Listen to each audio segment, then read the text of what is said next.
तुम्हाला संपदा पाहिजे ना, वैभव पाहिजे ना, तर काय सांगितलेलं आहे त्या ठिकाणी?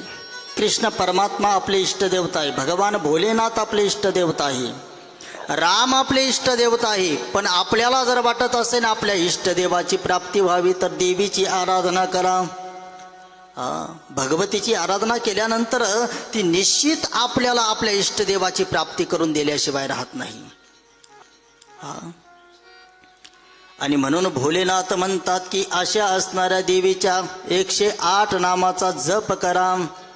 अहो, एखादा राजाच्या असणाऱ्या दास्यत्वामध्ये असेल तर तो दास्यत्वातून मुक्त होईल. लक्षपूर्वक ऐका. याच्याही पुढे म्हणतात राजा त्याचा दास बनेल, वाणीमध्ये त्या ठिकाणी वाक् सिद्धी प्राप्त होईल. राजानु दासताम यांती राजश्रेयामवाप्नुयात. तुम्हाला संपदा पाहिजे ना, वैभव पाहिजे ना, तर काय सांगितलेलं आहे त्या ठिकाणी? भौमवती असणारी अमावस्या आणि त्या अमावस्याच्या दिवशी त्या देवीचं असणारं पूजन करायचं. तर म्हणतात पूजन कशा प्रकारे करायचं? कुंकुम, गोरोचन, लाक्षा, सिंदूर, कपूर आणि घी म्हणजे तूप आणि मधू. मध देवीला खूप प्रिय आहे. या सर्व गोष्टी सामुग्री घेऊन त्या देवीचं पूजन करायचं आणि या 108 नामाचा जप करायचा, वाचन करायचं.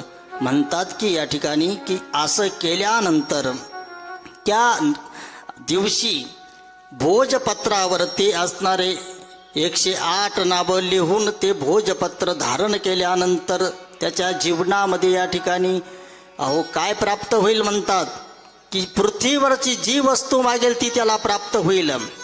गेलेलं राज्य परत येईल, गेलेली असणारी वस्तू परत प्राप्त होईल. महान असणारं दारिद्र्य आहे ना त्याचं संपूर्ण जाईल, एवढी शक्ती 108 नामामध्ये आहे. आणि म्हणून भगवान शंकर भैरवला म्हणतात की भैरव, भगवतीचं नाम आणि भगवतीमध्ये काहीच फरक नाही. आणि म्हणून शतभिक्षा असणाऱ्या नक्षत्रावर आपण ह्या गोष्टी केल्यानंतर निश्चित आपल्याला ते फल प्राप्त झाल्याशिवाय राहणार नाही. गणेश पुराणामध्ये वर्णन आलेलं आहे, याच असणाऱ्या शतभिक्षा नक्षत्राचं वर्णन आलेलं आहे. या नक्षत्रामध्ये जर आपण गणेशाचे असणारे 11 नाम भोजपत्रावर लिहिले आणि ते भोजपत्र धारण केलं तर त्या मनुष्याच्या जीवनामध्ये महान दारिद्र्य जरी असलं ते दारिद्र्य संपूर्ण जाईल आणि तो जिथे जाईल तिथे त्याचा विजय झाल्याशिवाय राहणार नाही. मग तो राजकारणामध्ये असला तरीही त्याचा विजय झाल्याशिवाय राहणार नाही, पराजय कधी त्याच्या जीवनात येणार नाही. पुराणामध्ये असंही आलेलं आहे, ज्या मनुष्याची गेलेली संपत्ती आहे परत आणायची असेल तर काय करायचं?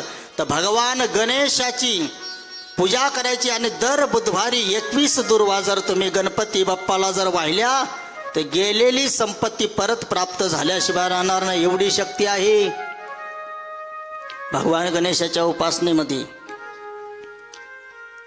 श्रीमद भागवतामध्ये एक मंत्र आहे, कृष्णाय वासुदेवाय हरये परमात्मने प्रणत क्लेशनाशाय गोविंदाय नमो नमः. या मंत्रात खूप मोठी शक्ती आहे. या मंत्राच्या शक्तीचं वर्णन करत असताना सांगितलेलं आहे की 108 वेळा हा मंत्र जपायचा आणि तुळशीला परिक्रमा करायच्या. तुळशीला परिक्रमा करून जर हा मंत्र तुम्ही 108 वेळा जर जपला ना, लक्षपूर्वक ऐका, तुम्हाला जी गेलेली तुमची वस्तू आहे ती प्राप्त करायची असेल तर या मंत्राचा जप केल्यानंतर ती वस्तू परत प्राप्त झाल्याशिवाय राहणार नाही. दुसरी गोष्ट, तुळशीला नित्यनेमाने परिक्रमा करून या मंत्राचा जर जप केला तर अपघाती कधी मृत्यू येणार नाही, स्त्रीच्या जीवनामध्ये कधी वैधव्य येणार नाही. याच्याही पुढे सांगेल, तुलसी श्री सखी शुभे पापहरिणी पुण्य दे नमस्ते नारद नूते नारायण मन प्रेम. या मंत्राचा जप करायचा आणि तुळशीचा असणारा वृक्ष आहे ना तुळशीच्या असणाऱ्या मुळाजवळची माती घ्यायची आणि आपल्या या अनामिका नावाच्या बोटाला लावायची आणि ती आपल्या मस्तकावर लावायची. लक्षपूर्वक ऐका, भारातून गेलेला माणूस कोणत्याही कामाला गेला तरी त्याच्या जीवनामध्ये पराजय कधी येणार नाही. काम सिद्ध झाल्याशिवाय राहणार नाही, एवढी ताकद आहे. पुराणामध्ये वर्णन आलेलं आहे, देवी भागवतामध्ये आहे, कालिका पुराणामध्ये वर्णन आलेलं आहे, पद्म पुराणामध्ये वर्णन आलेलं आहे. तुळशीच्या काष्टाने जर आपण देशी गाईचे असणारा तुपाचा जर दिवा जर लावला, पेटावला, तर तुम्हाला सांगतो किती फळ आहे त्याचं. 10,000 दीपदान केल्याचं फळ आहे. तुळशीचं काष्ट पेटून जर तुम्ही दीपक पेटावला तर. आता याच्या पुढचं सांगतो, तेच बिल्व वृक्षाचं काष्ट घेऊन जर दीपक पेटावला तर त्याचं ही 10,000 पटीचं फळ सांगितलेलं आहे देवी भागवतामध्ये. आणि बिल्व वृक्षाचं काष्ट जगदंबेलाही प्रिय आहे. लक्षपूर्वक ऐका. भगवान गणेशाला दुर्वा प्रिय आहे, गणपती बाप्पाला दुर्वा प्रिय आहे, पण दुर्वा ह्या लक्ष्मीला चालत नाही. जगदंबेला कधीच दुर्वा व्हायच्या नाही, जगदंबेला दुर्वा चालत नाही. तुळस गणपती बाप्पाला चालत नाही. तुळस भगवान विष्णूला सर्वात जास्त प्रिय आहे. मग देवीला काय प्रिय आहे हो? सिंदूर. सिंदूर देवीला सर्वात जास्त प्रिय आहे. आणि म्हणून आपण उद्या या ठिकाणी कार्यक्रम ठेवलेला आहे ना, कुंकुम अर्चन. जगदंबेला सर्वात जास्त प्रिय आहे ते. आणि म्हणून तर काली पुराणामध्ये वर्णन आलेलं, देवीची उपासना करत असताना लाल वस्त्रामध्ये लाल फुलानेच देवीचं पूजन करायचं सांगितलेलं आहे.